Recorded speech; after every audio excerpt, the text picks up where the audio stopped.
देखिए दो most important MCQ लेकर आप लोगों के सामने उपस्थित हुए हैं। तो चलिए देखिए, जो कि आप लोगों के एलटी और नेट में बहुत इंपॉर्टेंट रहेंगे न्यूमेरिकल एनालिसिस में।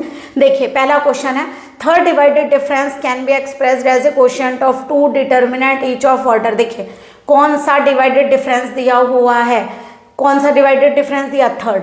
याद रखिएगा अगर nth डिवाइडेड डिफरेंस होता है तो वो as a quotient two determinant each of order किस में रिप्रेजेंट होगा, n+1 में। यानी कि जितने ऑर्डर का डिवाइडेड डिफरेंस देंगे आप उससे एक ज़्यादा टाइम लीजिए।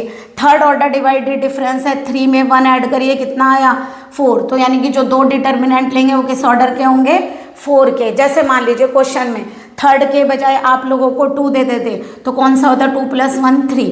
अगर n दे दें यहाँ पर द nth, यहाँ मान लीजिए आप लोगों को लिख दिया the nth divided difference can be expressed as a quotient of two determinant each of order. तो अगर यहाँ nth देते तो आंसर होता n+1। ये ध्यान रखिएगा, एक आप लोगों को इंक्रीज करना है। नेक्स्ट क्वेश्चन देखिए, an interpolation formula in which both the function and its derivative are can be assigned at each point of interpolation. देखिए ऐसा ना तो डिवाइडेड में होता है ना ही लैग्रेंजेस में होता है, हर्माइट्स में होता है, आप ध्यान रखेंगे, ठीक है। तो ये आप लोगों के देखिए एमसीक्यू कितनी जल्दी सॉल्व हो गए।